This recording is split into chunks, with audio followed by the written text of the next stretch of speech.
اور جسم کسی بڑی بیماری سے محفوظ. پھر اگر آپ ٹینشن لے رہے ہو اس کے بعد بھی تو یہ آپ کی بنائی ہوئی ٹینشن ہے.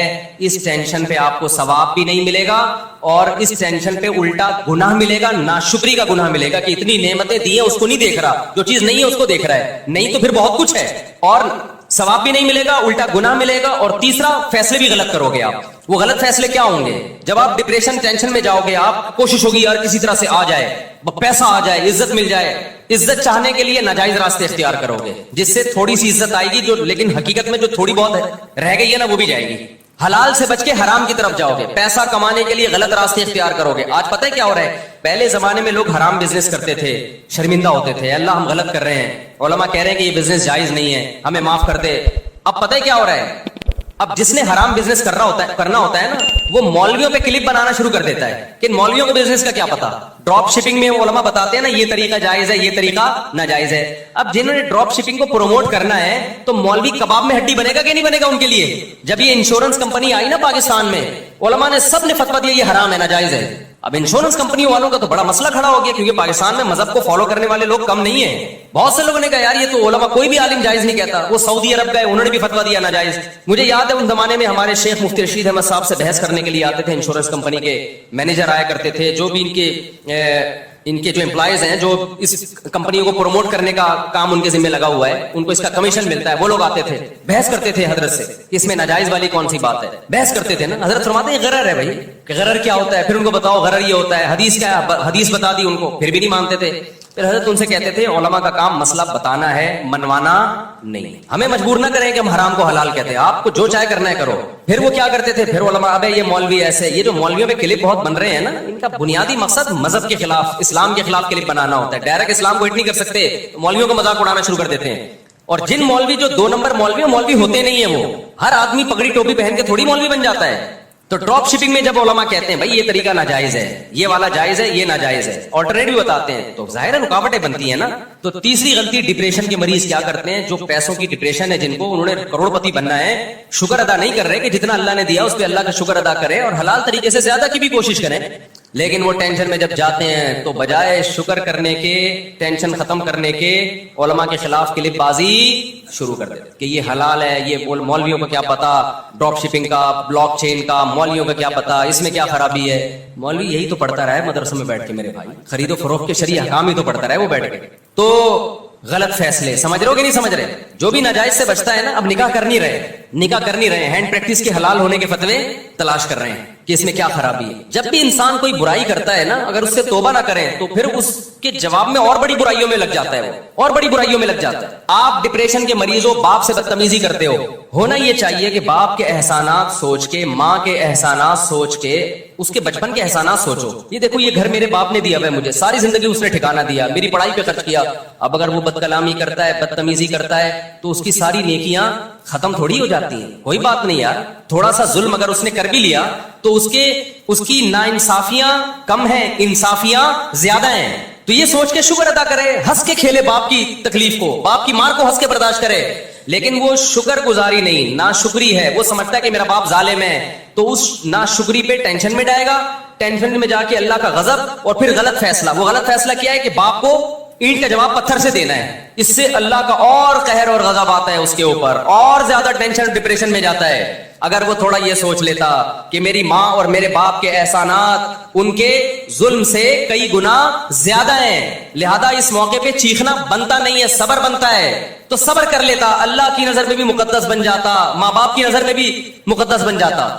تو ہر غلط ٹینشن میں انسان کے فیصلے کیا ہوتے ہیں, بولو, غلط ہوتے ہیں. وہ تو سب سے بڑا مسئلہ ناشکری کا ہے. اور جب تک دنیا کو مسافر خانہ نہیں سمجھو گے, ناشکری کا عنصر ختم نہیں ہوگا, کیونکہ آپ سمجھتے ہو یہی رہنا ہے. تو میرے بھائی, اگر ہم نے دنیا میں ہی رہنا ہے تو جس کے پاس بحریہ ٹاؤن میں پلاٹ نہیں ہے اس کو خودکشی کر کے مر جانا چاہیے. لیکن اگر ہم نے دنیا سے جانا ہے تھوڑے دنوں کے بعد, اور یہ بھی نہیں پتا آج جانا ہے کل جانا ہے, عصر میں ہوں گے یا نہیں ہوں گے, مغرب میں ہوں گے نہیں ہوں گے, 10 سال کے بعد جانا ہے, پتہ ہی نہ ہو, تو میرے بھائی ایک چھپڑا بھی اگر مل جائے نا رہنے کے لیے, اور میری اللہ سے چاہتی ہے کہ اللہ مجھے چھپڑا ایسا ملے جہاں گائے دم ہلا رہی ہو کھڑی. اس کا اپنا ہی مزہ ہے. گاؤں کا ایک منظر ہوتا ہے نا, ایک چھپڑا مل جائے, صاف ستھرا ہو اور سکون کی زندگی ہو وہاں پہ. آپ کہہ سکتے ہو مسافر چھپڑے میں جا کے رہو, شہر میں کیوں رہ رہے ہو؟ شہر میں اس لیے رہیں کام زیادہ ہے یہاں.